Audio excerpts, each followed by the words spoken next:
কেন? তো আল্লাহ নারাজ হয়ে যাবে। তো আল্লাহ নারাজ হোক এমন কাজ আমরা করবো না। জি, সকলে চলে আসি।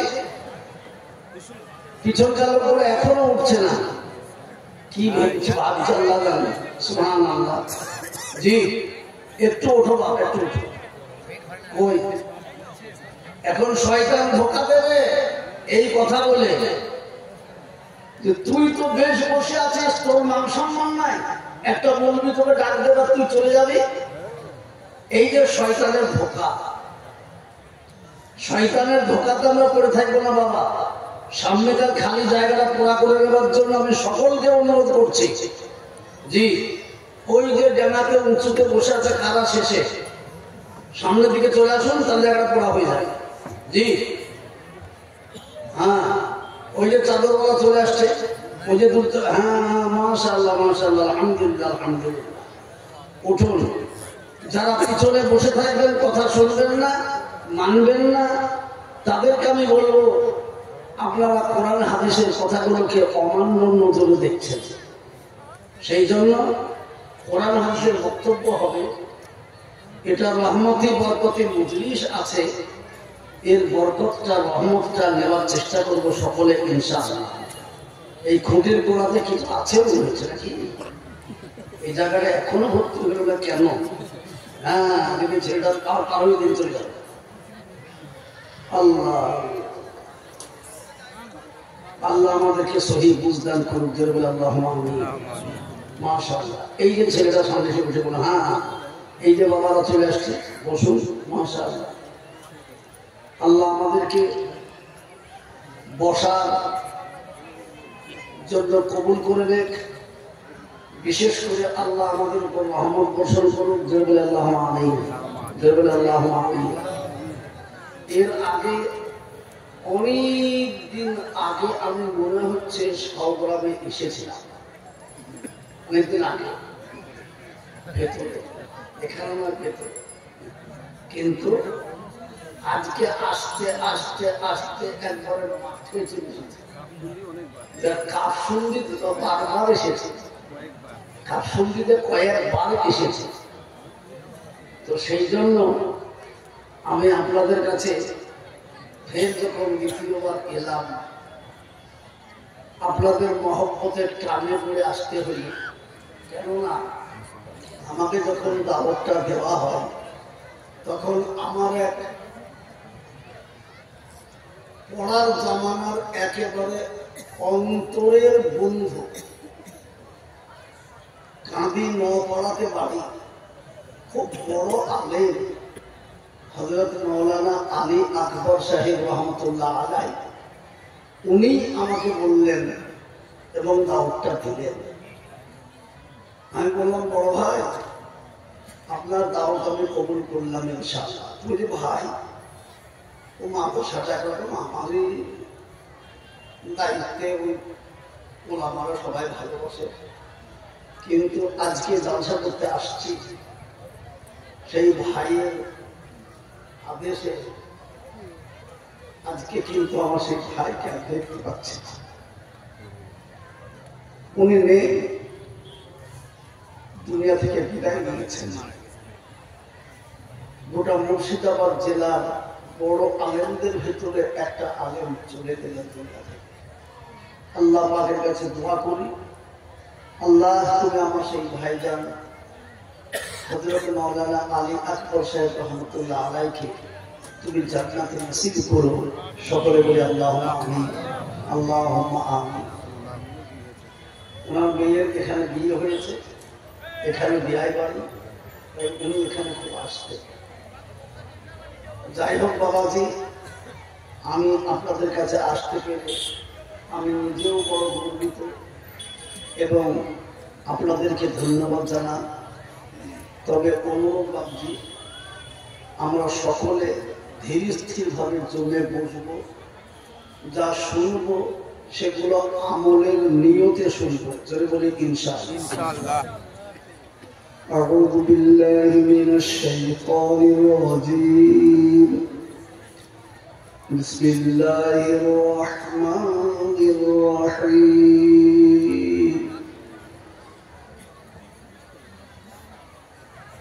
والعصر إن الإنسان لفي خسر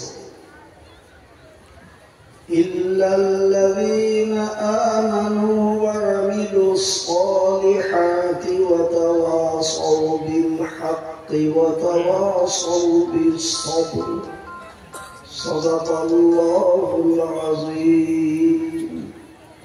الحمد لله نحمده ونستعينه ونستغفره ونؤمن به ونتوكل عليه ونعوذ بالله من شرور أنفسنا ومن سيئات أعمالنا من يهده الله فلا مضل له ومن يضلله فلا هادي له ونشهد أن لا إله إلا الله وحده لا شريك له ونشهد أن سيدنا وسندنا وحبيبنا ومرشدنا ومولانا محمدا عبده ورسوله أما بعد فقد قال الله تبارك وتعالى في كلامه المجيد والفرقانه الحميد أعوذ بالله من الشيطان الرجيم بسم الله الرحمن الرحيم يا أيها الذين آمنوا لا تلهكم أموالكم ولا أولادكم عن ذكر الله. وقال الله عز وجل في موضع آخر إن الدين عند الله الإسلام. وقال رسول الله صلى الله عليه وسلم طلب العلم فريضة على كل مسلم. وقال أيضا خيركم من تعلم القرآن وعلمه. وقال رسول الله صلى الله عليه وسلم في موضع آخر من قرأ القرآن وعمل بما فيه ألبس والده تاج يوم القيامة.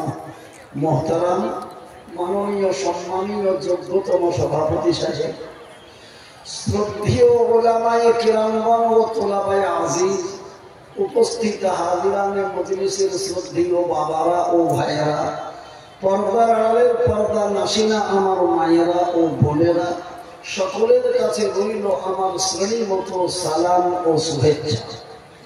সর্বপ্রথমে সেই বিশ্বনিয়ন্তা মহান রব্বুল আলামিন যিনি আজ আমাদেরকে এই মহামূল্যবান পবিত্র মজলিসে আসার বসার তৌফিক দিয়েছেন, সেই মহান আল্লাহ পাকের দরবারে শত কোটি শুকরিয়া মহব্বতের সাথে উচ্চ আওয়াজে সকলে একবার আল্লাহকে খুশি করার জন্য শুকরিয়া আদায় করি। জোরে বলি আলহামদুলিল্লাহ। তারপরে প্যারা নবী আখাই নামদার তাজদার মদিনা দুলালে আমিনা সরওয়ারে কায়নাত ফখরে মওজুদাত সাইয়্যিদুল মুরসালিন খাতিমুন নবিয়্যিন আহমদ মুস্তাফা মুহাম্মদ মুস্তাফা, সকলে বলি সাল্লাল্লাহু আলাইহি ওয়াসাল্লাম। তার উপরে লাখ দরুদ ও শান্তি দ্বারা বর্ষিত হোক, বলে আল্লাহুম্মা আমিন। দোস্তরে মজলিস বড় গুরুত্বপূর্ণ। এই মজলিসে যারা এসে যাবেন, বসে যাবেন, আল্লাহ পাক তাবারক ওয়া তাআলার পক্ষ থেকে তাদের উপরে অফুরন্ত রহমত বর্ষণ হবে ইনশাআল্লাহ। তাদের কাছে আল্লাহ পাকের তরফ থেকে বরকত এসে যাবে, তাদের গুনাহকে মাফ করা হবে এবং তাদেরকে জান্নাতি বলে ঘোষণা করা হবে। সুবহানাল্লাহ। আমরা জানি এই মজলিস বড় দামি মজলিস, সুবহানাল্লাহ। তাই আমি আপনাদেরকে অনুরোধ করব, যারা বাহিরে ঘোরাফেরা করছেন, রাস্তাতে ঘোরাফেরা করছেন, এখনো বসার সৌভাগ্য হচ্ছে, তাদেরকে বলবো দয়া করে বসে যাবেন। কে জানে কার কতটুকু সময় আছে, কেবল আমরা কেউ বলতে পারবো? যে আমরা আর কে কতদিন দুনিয়ায় থাকবো কেউ বলতে পারবো কি? কেউ বলতে পারবো? কিন্তু যেতে হবে সকলকে, এটা আমাদের সকলেরই জানা। কি বলে? আজ হোক কাল, কাল হোক পরশু। আজকে বহু দূরে ব্যবসায় ছিলাম বাবা, দক্ষিণ দিনাজপুর, একেবারে বাংলাদেশের তারকাটা বেড়ার পাশে, সমঝিয়া বর্ডার বলে জায়গাটার নাম। সেইখান থেকে বাড়ি আসতে আসতে বাড়ি পৌঁছালাম, তো তখন দেখছি ফজরের আযান দিচ্ছে। বাড়িতে ফজরের নামাজ পড়ে শুয়ে পড়লাম, ঘুমিয়ে গেলাম একটু, সারা রাত্রি থাকা। ঘুম থেকে উঠলাম, আওয়াজ আসছে কানে। বাড়িতে আমার ছেলে বলছে, আব্বা ওই তুমি যুদ্দিন সাহেবকে ছিলেন? হ্যাঁ, আমাদের ভাই না তো, তুমি যদি কেউ তা ও সেই একটা ছেলে, সেই গরিব মানুষ, একাই সংসারটা মেনটেন করত।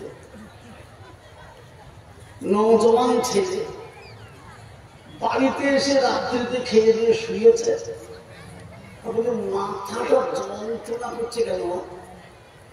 এই বলতে বলতেই পাশে আমাদের বিল্ডিং হসপিটাল, ওখানে নিয়ে গেল ডাক্তার দেখার সাহস বলতো, বড় ইমার্জেন্সি বড় নিয়ে গেল। ডাক্তাররা বলছে ছেলেটি চলে গেল। বলুন, বাপের একমাত্র ছেলে, অত্যন্ত গরিব মানুষ, আমাদেরকে দেখলে দাদু হইতো না, আমাদেরকে খুব সম্মানের সাথে, কিন্তু সেই ছেলেটি আজকে জানা যায়। সেই জন্য আমার বলার উদ্দেশ্য, আমরা কে কখন কতক্ষণ থাকবো কেউ জানে না। দুনিয়া থেকে বিদায় নিয়ে আমাদের সকলকেই দিতে হবে। কি বলছেন, হবে কি হবে না? আল্লাহ রাসূল সাল্লাল্লাহু আলাইহি ওয়াসাল্লাম সাহাবায়ে কেরামদেরকে জিজ্ঞাসা করছেন, তোমরা মরণকে কেমন স্মরণ করো? সাহাবারা বললেন, ইয়া রাসূলুল্লাহ, ইয়া হাবিবাল্লাহ, যোহরের নামাজ যখন পড়ে নি তখন মনে মনে ভাবি, আল্লাহ তোমার বড় দয়া এবং রহম করম ছিল আমার প্রতি, তাই যোহরটা পড়তে পেরেছি। এখন আসরের নামাজ পড়ার সময় পাবই কি না এটা আমাদের জানা নাই। আল্লাহ রাসূল সাল্লাল্লাহু আলাইহি সাল্লাম বললেন, তোমরা জানো আমি কেমন মরণকে স্মরণ করি। কেমন? বলে, আমি নামাজ পড়তে বসলাম, বসার পরে আত্তাহিয়াত পড়ে যখন ডান দিকে সালাম ফিরিয়ে দিলাম, আসসালামু আলাইকুম ওয়া রাহমাতুল্লাহ, তখনই আমি ভাবি, মাওলা তোমার রহম করম আমার প্রতি আছে, তাই আমার ঘাড়টা তুমি ডান দিকে ঘোরাতে দিয়েছো। এখন আমি এই ঘাড় আবার বাম দিকে ঘোরাবার সময় পাবোই কিনা? যেরকম সুবহানাল্লাহ, যেরকম সুবহানাল্লাহ। কে বলছেন? আল্লাহর পেয়ারা নবী সাল্লাল্লাহু আলাইহি ওয়াসাল্লাম, যে নবী সর্বশেষে এসেছিলেন, কিন্তু আল্লাহ পাক বলেছিলেন তুমি সর্বোত্তম নবী, সর্বশ্রেষ্ঠ নবী, সমস্ত নবীদের সর্দার নবী। যেরকম সুবহানাল্লাহ। শুধু এতটুকুই বলেন নাই, তিনি বলেছেন তোমাকে টাইটেল দেওয়া হলো রাহমাতাল লিল আলামিন, গোটা বিশ্বের বুকে করুণা বর্ষণ করনে वाला নবী, দয়া বর্ষণ করনে वाला নবী। জোরে বলা যাবে না একবার সুবহানাল্লাহ? সুবহানাল্লাহ। জোরে বলি সুবহানাল্লাহ, সুবহানাল্লাহ। ভাবছি সেই নবী আমার এই কালেমা তাইয়্যিবা লা ইলাহা ইল্লাল্লাহ প্রতিষ্ঠা করার জন্য কি কষ্টই না করেছেন। বা আজ তো আমাদের আরাম এসে গেছে। এই পাঁচটি ছেলে কোরআনকে হেফজ করে নিয়ে আজকে বুকে ভরে ফেলবে। আল্লাহ এই কোরআন লৌহে মাহফুজে সংরক্ষিত ছিল, জিবরাইলের মারফতে আল্লাহ পাক যখন যেমন প্রয়োজন মনে করেছেন তখন তেমনি ভাবে আল্লাহ রাসূলের কাছে পাঠিয়ে দিয়েছিলেন। যারা বলুন সুবহানাল্লাহ। সেই কোরআনকে দুনিয়াকে জিন্দা রাখার জন্য, দিনকে জিন্দা রাখার জন্য আল্লাহর নবী কি মেহনতি না করেছে। যাকে রহমতুল লিল আলামিন বলা হতো, সেই লোভী গাল খেয়েছে, থাপ্পড় খেয়েছে, মার খেয়েছে, বেইজ্জতি হয়েছে, তবুও কিন্তু ছেলেদের মেহনত চালিয়ে গেছে। যত অত্যাচারের মাত্রা বেড়েছে নবীর উপরে, তত তিনি কাজ আরো দ্রুত গতিতে চালাতে লেগেছেন। ফলে দেখা গেল যত অত্যাচারের মাত্রা বাড়ে তত কিন্তু ইমানদারের সংখ্যাও বাড়ে। জোরে বলুন সুবহানাল্লাহ। কাফেরদের সহ্য হলো না, এমনকি কাফেররা যুক্তি পরামর্শ করলো এর থেকে বাঁচা যায় কি করে, কিন্তু গোটা মক্কাকে একদিন তামাম মক্কাওয়ালাদেরকে মুসলমান বানিয়ে ফেলবে। পরামর্শ বসলো বাবা, সেই পরামর্শতে মানুষের রূপ ধারণ করে ইবলিস এলো, শয়তান মুরব্বি সেজে আবু জাহেলকে বলছে, আপনারা পরামর্শ সভা ডেকেছেন? জি হ্যাঁ। আপনি কে? বলে বাবা তোমরা তার জন্য পেরেশান, আমিও তার জন্য পেরেশান, তাই তোমার ডাকে এলাম। আবু জাহেল বলছে আপনাকে দেখে তো কোনো শিক্ষিত লোক। হ্যাঁ বাবা পুরাতন শিক্ষিত। কে বলছে? ইবলিস। তো তাহলে আপনার সভাপতি করলো, করে সবাই রায় দিচ্ছে, বলে এক কাজ করো, ওর সঙ্গে চলা ফেরা উঠা বসা কথাবার্তা সব বন্ধ করে দাও, তাহলে কায়দা হবে। সবাই বলে জি হ্যাঁ এটা ঠিক। আবু জাহেল বলে থামো, সভাপতি করেছে তাকে পুলিশ করে, মানে ইবলিসকে। বললেন সভাপতি সাহেব এর এটা ঠিক আছে? সভাপতি সাহেব তো বড় থামো। সভাপতি বলছে এর এটা আমার পছন্দ। সবাই মিলে যখন বললে কাজ করো, আমাদের দেশ থেকে ওকে একবার দূর করে তাড়িয়ে দাও, বহুত দূরে, তাহলে তো আমরা বেঁচে যাবো। সবাই বলে দি হ্যাঁ এইটা ঠিক হবে। আবু জাহেল বলে থাম, সভাপতি বলল সভাপতি সাহেব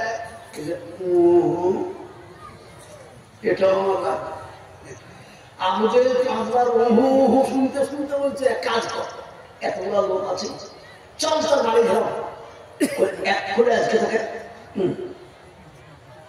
জবাই করে শেষ করে। সভাপতি বলছে এইটাই আমার রায়। জোরে বলো নাউজুবিল্লাহ, জোরে বলো নাউজুবিল্লাহ। বাড়ি ঘরে ঘেরাও হয়ে গেল বাবা, তলোয়ার হাতে করে একবার পিঁপড়ের লাইনের মতো রাসূলুল্লাহ সাল্লাল্লাহু আলাইহি ওয়াসাল্লাম বাড়িকে ঘিরে ফেললো, এবার শেষ করে দেবে। কিন্তু কাফেররা জানে না সে যুগে নবীর কাছে টেলিফোন ছিল। ঠিক আছে? হ্যাঁ জোরে বলুন আপনারা। আল্লাহ যাকে বাঁচাবেন, পৃথিবীতে মারনেওয়ালা কেউ আছে কি বলুন? আছে? সঙ্গে সঙ্গে জিবরাইল এসে বলছেন ইয়া রাসূলুল্লাহ ইয়া হাবিবাল্লাহ, কাফেররা পরামর্শ করে আপনার বাড়ি ঘিরে রেখেছে, আপনার বাড়িতে ঢুকে তারা আপনাকে জবাই করে দেওয়ার পরিকল্পনা নিয়েছে। আল্লাহ পাক হুকুম দিয়েছেন আপনাকে এই মুহূর্তে আপনি জন্মভূমি ত্যাগ করে মদিনা মুনাওয়ারাতে হিজরত করুন। জোরে বলুন সুবহানাল্লাহ। আল্লাহ রাসূল সাল্লাল্লাহু আলাইহি ওয়াসাল্লাম বললেন আমার বাড়ির যদি চতুর্দিকে তারা তরবারি নিয়ে দাঁড়িয়ে থাকে, আমি বের হয়ে যাব কি করে, তারা তো দেখতে পাবে। বলে কোনো চিন্তা নাই ইয়া রাসূলুল্লাহ, আপনার সঙ্গে তো আল্লাহ রয়েছেন, বেরিয়ে যাওয়ার সময় এমনি করে জমিন থেকে মাটি তুলে নেবেন, ধুলো বালি তুলে নেবেন, হাতে দিয়ে পড়বেন সূরা ইয়াসিন, পড়তে পড়তে যখন এসে যাবে ওয়াজআলনা মিন বাইনি আইদিহিম সাদদা ومن خلفهم سدا فأغشيناهم فهم لا يبصرون। নবী গো বালি বলে এমনি করে ছিটিয়ে দেবেন, আপনার কাজ হবে বালি ছিটিয়ে ফেলে দেওয়া, আর আল্লাহর কাজ হবে ওই বালিগুলো সমস্ত কাফেরদের চোখের মধ্যে দিয়ে দেওয়া। তখন তারা সকলে চোখে হাত দেবে, আপনি বেরিয়ে যাবেন তো বিন্দু মাত্র সন্ধান কেউ পাবে না। জোরে বলুন সুবহানাল্লাহ, জোরে বলুন সুবহানাল্লাহ। তো আল্লাহ রাসূল চিন্তা করছেন তাহলে কি করব, আমার বিছানা কি খালি থাকবে? ঘরে ছিলেন হযরত আলী রাদিয়াল্লাহু তাআলা, তাকে ডেকে বলছেন আলী, হযরত আলী রাদিয়াল্লাহু তাআলা বলছেন লাব্বাইক ওয়া সাআদাইক ইয়া রাসূলুল্লাহ, গোলাম হাজির, কি খবর বলুন? বলছে আলী রে, আমাকে মারার পরিকল্পনা নিয়ে আমার বাড়ির চতুর্দিক কাফেররা ঘিরে দাঁড়িয়ে রয়েছে। এখন আল্লাহর হুকুম হয়েছে আমাকে মদিনায় হিজরত করতে হবে। আর আমি তোমাকে বলছি তুমি আমার বিছানাতে শুয়ে থাকো, আমার বিছানা যেন খালি থাকে না। জোরে বলুন সুবহানাল্লাহ। সুবহানাল্লাহ। এই শালগ্রামে যত লোক এসেছেন সবাই বলুন আপনার একটা বেটা এমএ পর্যন্ত পাশ করিয়েছেন, হাজার হাজার লাখ লাখ টাকা ঘুষ দিয়ে মাস্টারের চাকরি করে দিয়েছেন। আর 2-4 বছর পরে আপনার গ্রামের সঙ্গে গন্ডগোল, গ্রামের লোক বাড়ি ঘর ঘিরে ফেলেছে, আপনাকে শেষ করে দেবে। সেই টাইমে যদি আপনি জানতে পেরে বেটাকে বলেন বেটা আমাকে মারার জন্য গোটা গ্রামের লোক বাড়ি ঘর গিয়েছে, তো আমি চুপ করে বলে দিয়ে পালিয়ে যাই আর তুই বিছানাতে শুয়ে থাকবা। এখানে যারা বসে আছেন বলুন কে শোবে? হাত তোলেন, কে শোবে? কে শোবে? বাবজি তুমি বুড়ো হয়ে গেছো, তোমার বাঁচার এত ইচ্ছা, আর আমি কে বলে তো চাকরি পেলাম বা আমাকে এখনই বলছো শুয়ে পড়ো, বলবে কিনা? কিন্তু হযরত আলী কি বললেন? হযরত আলী রাদিয়াল্লাহু তাআলা আনহু বললেন ইয়া রাসূলুল্লাহ ইয়া হাবিবাল্লাহ আপনি যা বললেন আমি তাই করব ইনশাআল্লাহ। এই বলে নবীজির সামনে নবীর বিছানাতে শুয়ে পড়েছেন, আবার চাদর দিয়ে মুখ ঢেকে নিয়েছেন। হযরত আলী রাদিয়াল্লাহু তাআলা আনহুকে আল্লাহর নবী বলছেন আলী রে তুমি শুয়েছো সব, কিন্তু চাদর দিয়ে মুখ ঢাকছো কেন? যখন কাফেররা বাড়িতে আসবে দেখবে মানুষ শুয়ে আছে, চিনতে না পেরে আমাকে মনে করে তোমাকে যে শেষ করে দেবে। হযরত আলী রাদিয়াল্লাহু তাআলা আনহু বলছেন কসম খোদার ইয়া রাসূলুল্লাহ এটাই তো আমার মনের বাসনা। বলুন সুবহানাল্লাহ। একটা মোবাইল হারিয়ে গেছে, আমি বলছি একটা মোবাইল হারিয়ে গেছে ভাই, কেউ যদি পেয়ে থাকেন তো দয়া করে দয়া করে স্টেজে দিন। আজকে দিন বড় দামি দিন, কত মানুষ এসেছে একটা মোবাইলে, অনেকের অনেক জরুরি জিনিস, সেই জন্য মোবাইলটা কেউ পেয়ে থাকেন দয়া করে এখানে দিয়ে যাবেন, তার কষ্টটা দূর হবে। একটা মানুষের কষ্ট দূর করা মানে সে শহীদের নেকি পাবে। সুবহানাল্লাহ। এখন আমার বলার উদ্দেশ্য যেটা বলছিলাম, হযরত আলী রাদিয়াল্লাহু তাআলা আনহু এটাই তো আমার বড় বাসনা। কেননা কিয়ামতের দিনে আল্লাহর সামনে লক্ষ কোটি মানব যেদিন হাজির হবে, সেই দিনে আল্লাহ সকলের সামনে আমাকে জিজ্ঞাসা করবে আলী তুমি দুনিয়া থেকে কিভাবে এসেছো বলো। সেই দিন আমি আল্লাহকে গলা উঁচু করে বুক উঁচু করে আল্লাহর সামনে বলবো মওলাই কারীম যেদিন মক্কার কাফেররা তোমার হাবিবকে মারার চক্রান্ত নিয়ে বাড়ি ঘিরেছিল, সেই দিন নবীর প্রতি তোমার হুকুম হয়েছিল হিজরত করো, আর আমার প্রতি নবীর হুকুম হয়েছিলেন তুমি বিছানাতে শুয়ে পড়ো। যেমন সুবহানাল্লাহ।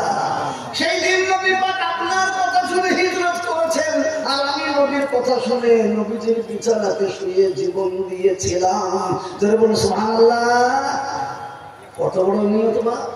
তবেই তো তার হাতে জিবরাইলকে দিয়ে বলে দিলেন নবীজিকে, নবীজি বলে দাও আলীর হাতে জান্নাতের টিকিট দেওয়া হলো। জোরে বলুন সুবহানাল্লাহ, জোরে বলুন আলহামদুলিল্লাহ। এত বড় সৌভাগ্য তার জানকে জান মনে করেনি, জীবনকে বরবাদ করেনি শুধু ইসলাম এবং কোরআনের জন্য। আমরা ইনশাআল্লাহ সেই কোরআন পেয়েছি, কিন্তু নবীকে পাচ্ছি না। নবী আর নাই, নবী বলেই গেছেন কি লা বা'দা নবিয়্যা, আমার পরে কোন নবী আসবে না। এখন তোমাদেরকে দায়িত্ব দিলাম কিয়ামত পর্যন্ত এই দ্বীন ঈমান কোরআনকে বাঁচিয়ে রেখো, তাহলে তোমাদেরকে কিয়ামতের দিন আমি মুলাকাত করব আর সঙ্গে করে জড়িয়ে ধরে জান্নাতে নিয়ে যাব। জোরে বলুন আলহামদুলিল্লাহ। তো আমরা সেই দায়িত্ব পেয়েছি, আজকে সেই নবীর দেওয়া দায়িত্বকে আমরা মেনে নিয়ে আল্লাহকে এবং আল্লাহ রাসূলকে খুশি করব তো ইনশাআল্লাহ। জোরে বলুন ইনশাআল্লাহ। ইনশাআল্লাহ।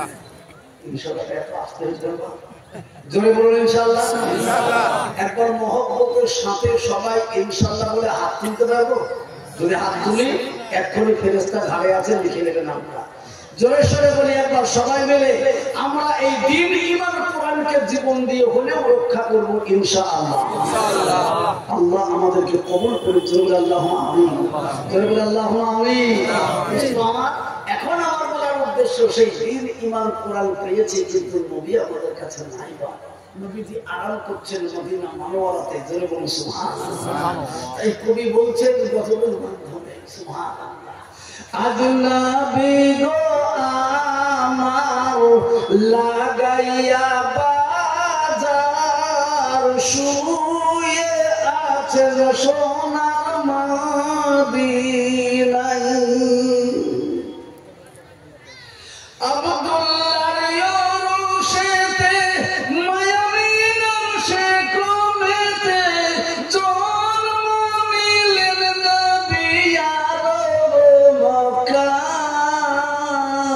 নবী গো আমার লাগাইয়া বাজার, শুয়ে আছেন সোনার মদিনায়। নবী দিনেরই জন্যেতে গেলেন তায়েফ বস্তিতে। নবী দিনেরই জন্যেতে গেলেন তায়েফ বস্তিতে। রক্ত ঝরিয়ে সেটাই বেহুশেতে ওই। নবী গো আমার লাগাইয়া শুয়ে আছেন সোনার মদিনায়। নবী দিনেরই কারণে গেলেন উহুদ ময়দানে। নবী দিনেরই কারণে গেলেন উহুদ ময়দানে। দাঁত মুবারক শহীদ করাই। নবী গো আমার লাগাইয়া বাজার, শুয়ে আছেন সোনার মদিনায়। সেই নবীর নামেতে দরুদ পড়িলে, সেই নবীর নামেতে দরুদ পড়িলে হাবিয়া তো যখনই ভেজাই।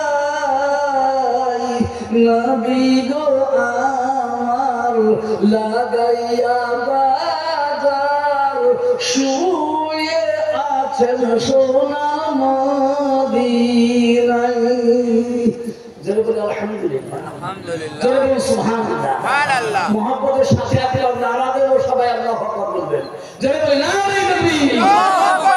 একটু গলাকে ছেড়ে বলিবা আল্লাহু আকবারের আওয়াজটা যতদূর যাবে ততদূর পর্যন্ত শয়তান পালিয়ে যাবে আর আল্লাহর রহমত বর্ষণ হবে ইনশাআল্লাহ। একবার গলা ঝেড়ে সকলে আল্লাহর আওয়াজটা দূর পর্যন্ত পৌঁছিয়ে দিই। জোরে সরে বলি নারে তাকবীর।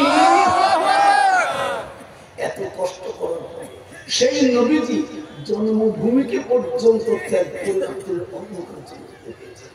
আহা, শুনলেন তায়েফের ময়দানে নবী যখন গেলেন দিনকে প্রচার করতে, মানা তো দূরের কথা, দেশের চ্যাংলাদেরকে লাগিয়ে দিল পাথর বর্ষণ কর। শিলা বৃষ্টির মতো নবীদের উপরে পাথর বর্ষণ করা হয়েছিল। সহ্য না করতে পেরে নবী ওই তায়েফের জমিতে সাপ হয়ে বেহুশ হয়ে গেলেন। নিজের শরীরের রক্তে তায়েফের জমিকে লাল বানিয়ে দিলেন। যেরকম সুবহানাল্লাহ। আসমান জমিন থরথর করে কাঁপতে শুরু করেছে। ফেরেশতারা গোড়াগড়ি করে আল্লাহর কাছে কেঁদে বলে, পরওয়ারদিগার, তুমি যাকে হাবিব বলেছো, তুমি যাকে রাহমাতাল লিল আলামিন বলেছো, সেই নবী আজকে পাথর আঘাতে আজ বেহুশ অবস্থায় পড়ে রয়েছে। আমরা সইতে পারছি না, নদীর স্রোত বন্ধ হয়ে গেছে, আকাশ বাতাস কম্পিত হচ্ছে। মাওলা একবার হুকুম দাও, তায়েফবাসীকে বরবাদ করে আসি। আল্লাহ বললেন, যাও ফেরেশতারা, আমার দোস্তের কাছে অনুমতি নাও। সঙ্গে সঙ্গে এসে বলছেন, আসসালামু আলাইকুম ইয়া রাসূলুল্লাহ, আপনার দুঃখে আকাশ বাতাস পেরেশান হয়ে গেছে, আমরা तमाम ফেরেশতা পেরেশান হয়ে গেছি। নবী গো, একবার বলুন আপনার কোন জায়গায় ব্যথা লেগেছে? বুকে লেগেছে না না মাথায় লেগেছে না পিঠে লেগেছে একবার বলুন। আমরা এক্ষুনি তায়েফবাসীকে বরবাদ করে দেব।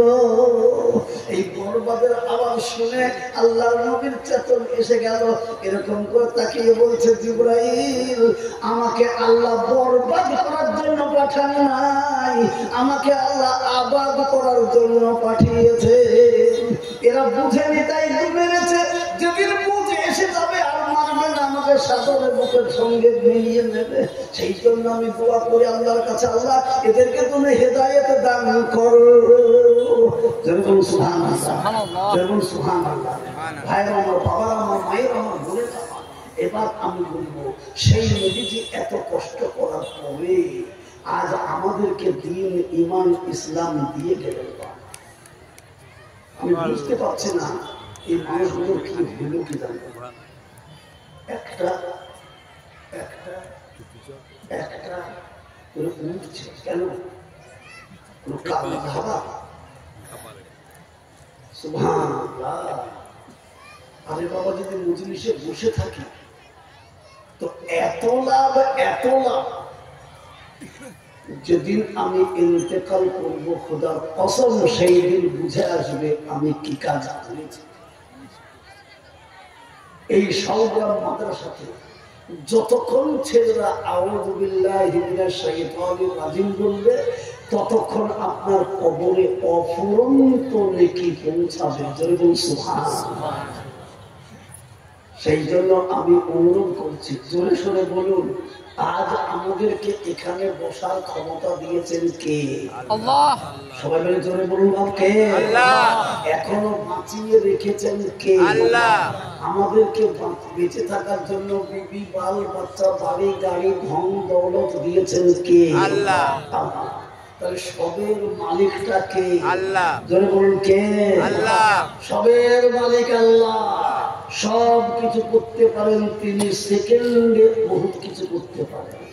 সেসব ঘটনা আরো অনেক লম্বা লম্বা আমি বলছি না, আমি অনুরোধ করে সংক্ষেপের মধ্যে আপনাকে জানাচ্ছি।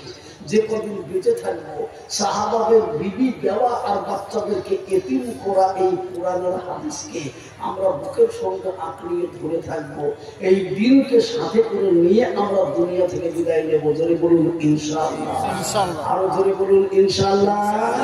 তার জন্য আমি বলবো, বাবজি, যিনি আমাকে নাম দিলেন, দৌলত দিলেন, আমি কোরআনের আয়াত করেছি। জোরে সোরে বলুন, কোরআনটা সত্য না মিথ্যা? জোরে বলুন, সত্য। সেই কোরআন বলছে, ইয়া আইয়ুহাল্লাযীনা আমানু লা তুলহিকুম আমওয়ালুকুম ওয়ালা আওলাদুকুম আন যিকিরিল্লাহ। ও দুনিয়ার মানুষ, যারা নিজে ঈমানদার বলছো, যারা পড়েছো কালেমা তাইয়্যিবা লা ইলাহা ইল্লাল্লাহ, তারা কান খুলে শুনে নাও, তোমরা তোমাদের সন্তান, সন্ততি, বিবি, বাল, বাচ্চা আর মাল মাত্তা এগুলোকে যেন ধ্বংসের রাস্তা অবলম্বন করায়ও না। আমরা চেষ্টা নেব ইনশাআল্লাহ এই সমস্ত জিনিসকে আমি আল্লাহর রাস্তাতে লাগাবো। জোরে বলুন ইনশাআল্লাহ। এই তালবিল, এই মুলবি, এই হাফেজ থাকবে দুনিয়াতে, আপনি চলে যাবেন, খবর পেলে এরা দোয়া করবে। আর যতদিন এই হাফেজকারী মুলবিরা বেঁচে থাকবে, আপনি কবরে শুয়ে থাকবেন, এদের যত আমল এরা নেকি পাবে, অতগুলো করে সওয়াব আপনারা আমার কবরে আল্লাহ পৌঁছিয়ে দেবে। জোরে বলুন আলহামদুলিল্লাহ। সেই জন্য আমি আপনাদেরকে বলবো, এই ঈমান কোরআনকে আমরা বাঁচিয়ে রাখবো। জোরে বলুন ইনশাআল্লাহ। আজ বেঈমান সরকার এমন ভাবে উঠে পড়ে লেগেছে, বা আজকে বর্তমানে বেঈমান সরকার এমন ভাবে উঠে পড়ে লেগেছে, আপনার আমার ইজ্জত, সম্মান এবং কোরআনকে দুনিয়া থেকে শেষ করার চক্রান্ত নিয়েছে। আপনারা দেখতে পেলেন না, খবর তো প্রায় শুনছেন, ওয়াকফ সম্পত্তিটাও মুসলমানদের সম্পত্তি, বা এই ওয়াকফ সম্পত্তিটা মুসলমানদের ছেলেদের উপকার করার জন্য। কিন্তু আজকে শয়তান বাহাদুর বলছে, ওয়াকফ সম্পত্তিতে আমরা ভারতের লোক, ভারত আমরা অধিকার করব। বলুন বাবজি, আজ এই ওয়াকফ সম্পত্তির মধ্যে পড়ে যাবে মাদ্রাসা, মসজিদ। তখন শেষকালে দেখা যাবে বাবা তারাই এসে মাদ্রাসা মসজিদকে হাতে নেবে। তখন বলুন বলুন, আমাদের মাদ্রাসা মসজিদটা আমাদের থাকবে কি? বলুন চেষ্টা চলছে।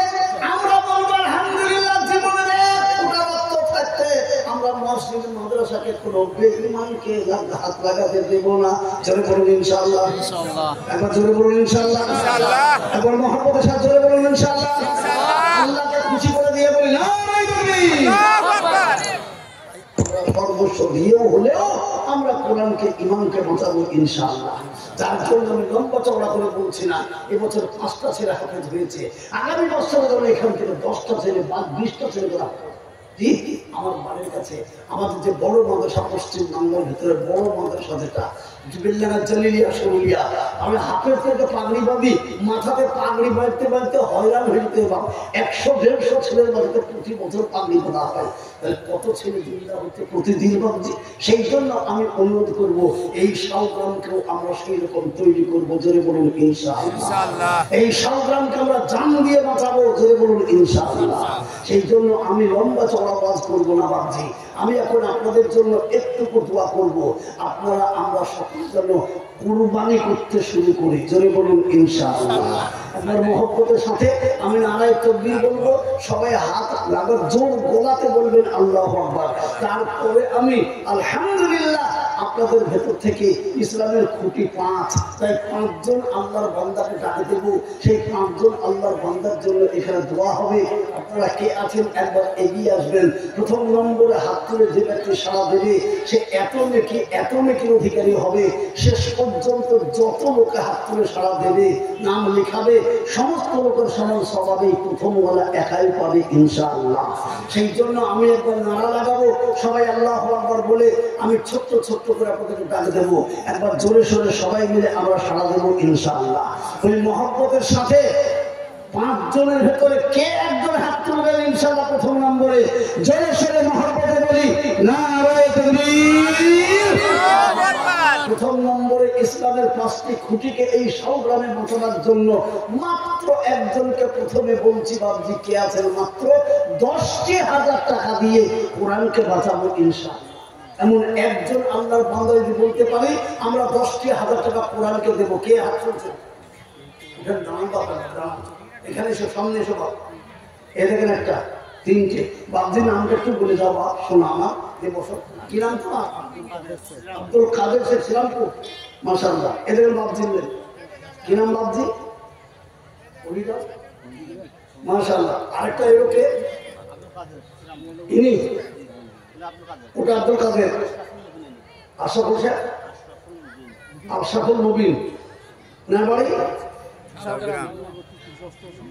কত যেরকম 10,000 মাশাআল্লাহ। উনি 10,000 মাশাআল্লাহ। আরেকজন হাত তুলে কে?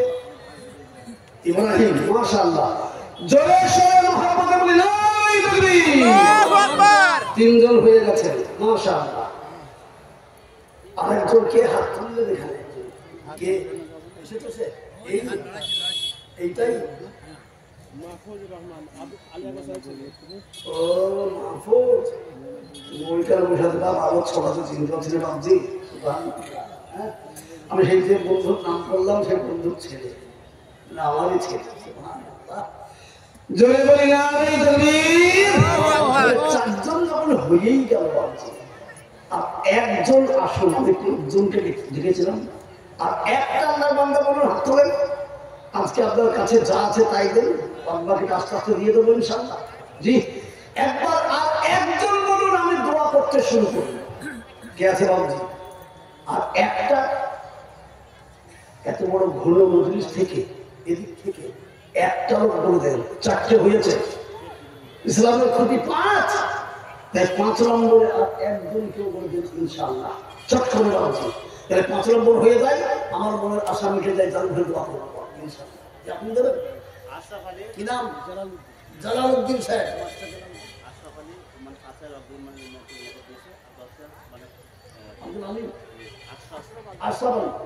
আশরাফ আলী, উনিও বলছেন 7,000 নগদ দিচ্ছি, 3,000 কম দিয়ে দেবেন। সুবহানাল্লাহ। তাহলে 5 জন চালান, 6 জনের যায়, 6 জন হয়ে গেল। সুবহানাল্লাহ, 6 জন হয়ে গেছে। এখন জোরে সোরে বলি নারায়ে তাকবীর। আল্লাহ তোমার পিয়ারা বান্দা কোথায় যে ছিল, একে একে দিন বাঁচাতে 6 এলো, তাদের নিয়ত ছিল আল্লাহ দেখি কত টাকা, দিনকে বাঁচাতে দিলেন 10,000 করে টাকা। তাদের জন্য দুয়াই আমি করি গো রব্বানা, পুরা করে দিও তাদের মনের বাসনা। পিতা মাতা আত্মীয় স্বজন যদি তাদের থাকে কবরেতে, দিও দিও দিও তাদের জান্নাত বিছেতে। ছোট বড় সব গুনাহ মাফ করে দিও, হাসিতে হাসিতে তাদের জান্নাতি বানায়ো। এই মাইক কম হয়ে গেল, ঠিক করো ভাই। সুবহানাল্লাহ, জোরে সোরে 6টা হয়েছে। কোরআন আমরা সবাই মানি ইনশাআল্লাহ। কি বলছেন? কোরআন মানি কি মানি না গো? এই আওয়াজ কি হচ্ছে রে বাবা? আগে কি আওয়াজ ছিল, এখন কি হচ্ছে? সুবহানাল্লাহ। আল্লাহ কোরআনে বলেছে, ইয়া আইয়ুহাল্লাযীনা আমানু কু আনফুসাকুম ওয়া আহলিকুম নারা। ওই ইমানওয়ালা তুমি বাঁচো আর তোমার মাতা পিতা আত্মীয়কে বাঁচাও জাহান্নামের আগুন থেকে। জাহান্নাম 7টা, হয়েছে 10,000-এর 6টা। আর একজন যদি 10,000 কেউ হতো তাহলে আমি দেখতে পেতাম মা বাপের সুযোগ্য সন্তানরা এখানে আছে। অনেকের মাতা পিতা কবরবাসী হয়ে গেছে, তাদের সুখে এবং শান্তির জন্য, কবরে আরামে থাকার জন্য কোন যোগ্য বাপের যোগ্য ছেলে এসে বলবে আমি 7 নম্বরে আর একজন 10,000 টাকা দেবে? জি, ওই দেখি 7 নম্বরে কে আছে? আল্লাহ বলেছেন কোরআনে, তুমি বাঁচো আর তোমার মাতা পিতা আত্মীয়কে বাঁচাও জাহান্নাম থেকে।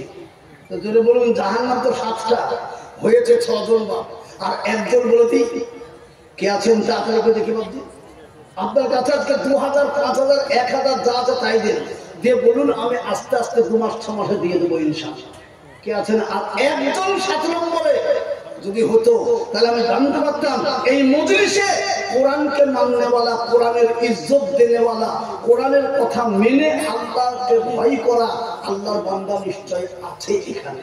আর একটা লোক যিনি আমার হায়াত দিয়েছেন, হায়াতের পরে আমার মৌত দেবেন, কিন্তু আল্লাহ বলে দিয়েছেন কি, আল্লাযী খালাকাল মাউতা ওয়াল হায়াতা লিয়াবলুয়াকুম আইয়ুকুম আহসানু আমালা।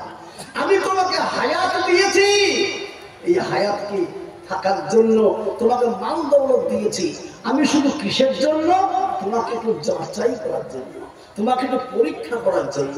দেখি আমার বান্দা বান্দিকে আমি মাল দৌলত গাড়ি বাড়ি সব দিয়েছি, সে কতটুকু আমার রাস্তায় চলে আর আমার রাস্তায় খরচ করে। সেই জন্য আর একজন আল্লাহর বান্দাকে বলছিলাম, দেখি নিজের অশান্তিকে দূর করার জন্য এই 7 নম্বরে কে আছেন? একজন এসে যদি সারাদিন বা আমার মনের শান্তি এসে যায়। তাও তো আমি জানতাম এই জাহান্নামের অশান্তি আর জাহান্নামের মতো বাড়ি ঘরের অশান্তিকে দূর করার জন্য আর একজন 10,000 অবশ্যই আছেন। কে একজন? কে একটা? এই মজলিস থেকে যার হাত উঠবে কালকে কিয়ামতের দিনে লক্ষ কোটি মানবের মাঝখানে তার হাত খাড়া হবে ইনশাআল্লাহ। এই হাতে সাক্ষী দেবে সূরা ইয়াসিন বলে দিয়েছে। আল্লাহ বলবেন বলো, ওয়াতুকাল্লিমুনা আইদিহিম, হাতকে বলবে বলো বলো তোমাকে নিয়ে কোন কাজ করেছিল। হাত বলবে আল্লাহ। বলুন জি, কি নাম আপনার? মরহুম, আচ্ছা আপনার নামটা কি? মুজিবুর রহমান। মাশাআল্লাহ। এই দেখেন মা বাপের যোগ্য সন্তান, মা বাপের যোগ্য সন্তান। কি বললেন আপনি? আবুল কাসেম। আবুল কাসেম ভাই পিতার জন্য দিয়ে গেলেন না মুজিবুর রহমান। সুবহানাল্লাহ। এদেরকে আমি অনুরোধ করছি বাবজি, দান করার যত নেকি, না করতে পারলে মজলিসে বসে থেকে সহযোগিতা করা তত নেকি। এখন শয়তান বলবে টাকা চাইতে লেগে তোরা পালিয়ে যা, যে পালিয়ে যাবে আমি বলবো সে শয়তানের গোলাম। সেই জন্য বসে সহযোগিতা করবো, জোরে বলুন ইনশাআল্লাহ। আল্লাহু আকবার। কত মহব্বতের ছেলে মুজিবুর রহমান, কত মহব্বতের ছেলে মুজিবুর রহমান, পিতার জন্য 10,000 করিলেন দান। শুনিলাম পিতা তার নাই এ জগতে, সব ছেড়ে চলে গেছে গেছেন কবর বিছেতে, সে পিতার জন্য দোয়া করে গো রব্বানা মাফ করে দিও পিতার ছোট বড় গোনা। জান্নাতের বিছানা তার কবরে বিছায়ো, হাসিতে হাসিতে তাকে জান্নাতি বানায়ো। জোরে বলে আল্লাহু আমিন, সুবহানাল্লাহ। 7 নম্বর হয়ে গেল। এবার তো আরামের নম্বর, শান্তির নম্বর। বলুন পিতা মাতাকে শান্তির জায়গা জান্নাত কত নম্বর? বা জান্নাত কটা তৈরি করে জানলাম? যারা বলুন 8টা, কিন্তু হয়েছে 7টা। জি, জাহান্নামের তালা বন্ধ হলো, কিন্তু জান্নাতের দরজা তো খুলতে হবে। বা বলুন মুজিবুর ভাইয়ের মতো আর কোন ভাই আছেন?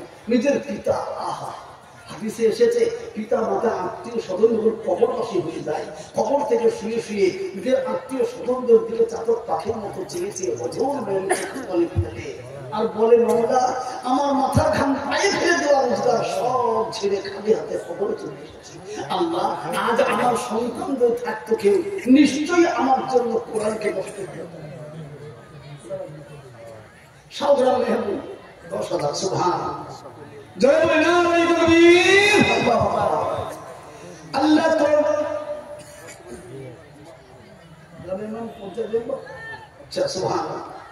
আল্লাহ তোমার পিয়ারা বান্দা নামেতে শাহুল 10,000 টাকা দিল করো কবুল। শুনিলাম বর্তমানে পঞ্চায়েত মেম্বার বানিয়ে দিয়ে তাকে যেন জান্নাতি মেম্বার। আল্লাহু আমিন। মেহবুবের জন্য দোয়া করি আমি খাস, সুখে ও শান্তিতে আল্লাহ রেখো 12 মাস। ইজ্জত সম্মান আল্লাহ তাহাকে দানিও, তার হায়াত আল্লাহ যেন লম্বা করে দিও। আল্লাহু আমিন। 8 নম্বর হয়ে গেল বাবজি। আর 1টা নম্বর তো এত জরুরি নম্বর রে বাবা, এটার নাম 9। 9 মানে আল্লাহ বলছেন আমার অন্তরকে জয় করবে যে সে এসে যাও, আমি তোমার অন্তরে আমার স্থান করে নেব। কেননা আল্লাহ পাকের রাসূল বলে গেছেন কুলুল মুমিনিনা আরশুল্লাহ, আল্লাহর আরশ 7 আসমানে নয়, জমিনে নয়। আল্লাহর আরশ কোথায়? শেখ সাদি রহমাতুল্লাহ বলছেন মান্না গুঞ্জনদার জামিও আসেমা, মান্না গুঞ্জনদার জামিও আসেমা, নেকে গুঞ্জনদার কলবে মুমিনা। আমার আল্লাহ থাকে না গো আরশ মাওলার উপরে, আমার আল্লাহ থাকে মুমিন মুত্তাকিনদের অন্তরে। যেমন সুবহানাল্লাহ। তাই কোন মুমিন আজ অন্তরে আল্লাহ সিংহাসন বানাবে বাবা, সেই ব্যক্তিকে বলবো আসুন আসুন আল্লাহর দিনকে বাঁচাতে মাত্র 8-9 নম্বরে 10,000 একজন। বলুন জি 10,000 একটা। তাড়াতাড়ি আল্লাহ করে হুজুর করবে, তাড়াতাড়ি করে বলবি আল্লাহ কবুল করে কবলাকে বাপজি, সময় বেশি নাই বাপজি। জি তাড়াতাড়ি করে বলবি কে? আর 1 নম্বর 9 নম্বরের একটা নাই বাপ, তাড়াতাড়ি করে বলুন আল্লাহর পেয়ারা বান্দা, সময় নাই বাপজি। জি সুবহানাল্লাহ। কখন আমার নিঃশ্বাসটা বাহিরে পড়বে আর ভিতর থেকে বাইরে থেকে যে আর ভেতরে নিঃশ্বাস বাতাস না যায়, বলুন এ মাল কার, এ গাড়ি কার, এ বাড়ি কার, এ বেটা কার? 5 মিনিটের জন্য আপনাকে ঘরে সে খাটে আপনার সুন্দর খাট তৈরি করেছেন, তাতে রাখবে না। যেমন নিঃশ্বাস বন্ধ আর অমনি ছেলেরা মেয়েরা সকলে মিলে কোলে কোলে তুলে নিয়ে এসে বারান্দায় শুয়ে দেবে। তখন হাজার হাজার হাদিস আছে, তখন এবার অথর্ণে কাজবার বলবে বেটারে সব আমার তৈরি আমি করে গেলাম, আমার নিঃশ্বাসটা বন্ধ হওয়ার সঙ্গে সঙ্গে আমাকে ঘর থেকে বের করে কেন তোরা বারান্দায় নিয়ে এলি? হাদিসে আছে বাপজি ওই সময় মুর্দা ব্যক্তির কান্দন যদি কেউ বুঝতে পারত, শুনতে পেত, তাহলে দুনিয়ার লোক দুনিয়া ছেড়ে আল্লাহ আল্লাহ করতে করতে জঙ্গলে জঙ্গলে পাগল হয়ে যেত। সেই জন্য আমি বলবো বাপজি আসুন আসুন দুনিয়াতে বেঁচে থাকা অবস্থাতে আমার নিজের শান্তির জায়গাটা করে নি, আল্লাহর সিংহাসনটা অন্তরে বানিয়ে নি। একজন আল্লাহর বান্দা ডানে বামে সামনে পিছনে মায়েরা বোনেরা খাড়া রয়েছি, একজন আল্লাহর সিংহাসনটা অন্তরে বানাবে কে? এখানে দেখি বাবু আল্লাহর বান্দা বান্দি আছেন একজন, একজন নয় মানে আল্লাহর অন্তরকে জয় করে দেওয়া। আর আল্লাহ যখন রাজি হয়ে যাবে, আমার উপরে খুশি হয়ে যাবে, তখন সব কিছুর মালিক তো তিনি। সব কিছুর মালিক কে গো? জোরে বল কে? আল্লাহ। বাবজি হক কথাটা ধরে বলুন, টাকা না দিতে পারবেন কি বলেন? হক কথাটা বলুন। কি সব কিছুর মালিক কে? আল্লাহ। সব কিছু করবেওয়ালা কে? কোরআন জানিয়ে দিয়েছে, কুলিল্লাহুম্মা মালিকাল মুলকি তুতিল মুলকা মান তাশা ওয়া তানজিউল মুলকা মিম্মান তাশা ওয়া তুইজ্জু মান তাশা ওয়া তুযিল্লু মান তাশা বিয়াদিকাল খায়র ইন্নাকা আলা কুল্লি শাইইন কাদির। আল্লাহ বলছে, রাজ্য মান সিংহাসন সবই করি দান, রাজ্য মান সিংহাসন সবই করি দান, শাহী কেড়ে নিয়ে ফকির ও সাজান। বাদশাকে ফকির করেন, ফকিরকে করেন রাজ, ভাঙা গড়া পৃথিবীতে এই তো তার কাজ। কোথায় হাজার টাকা কতজন লয়, সারাদিন খেতে কেহ অনাহারে রয়। আব্দুল মালিক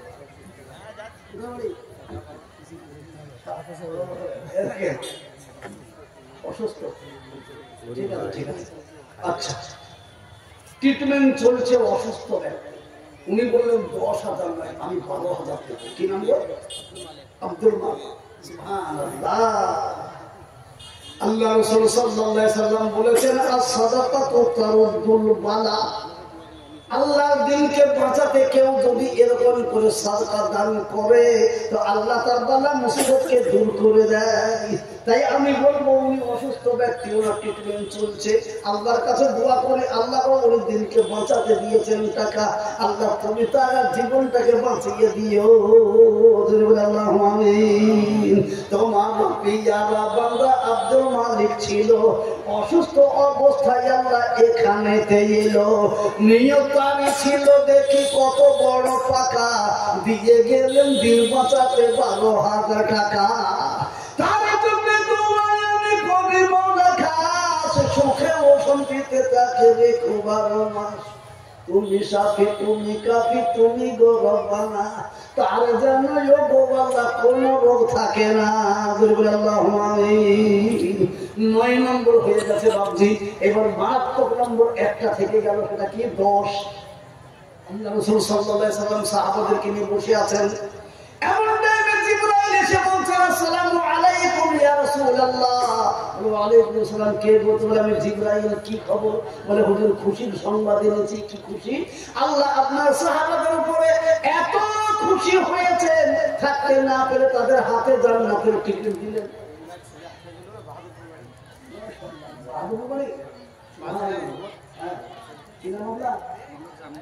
মোহাম্মদ জামিরুল শেখ ছেলে, এখন হাফেজ। সুবহানাল্লাহ। উনি বলছেন 10,000, 5,000 নগদ দিলেন আর 5,000 বাকি।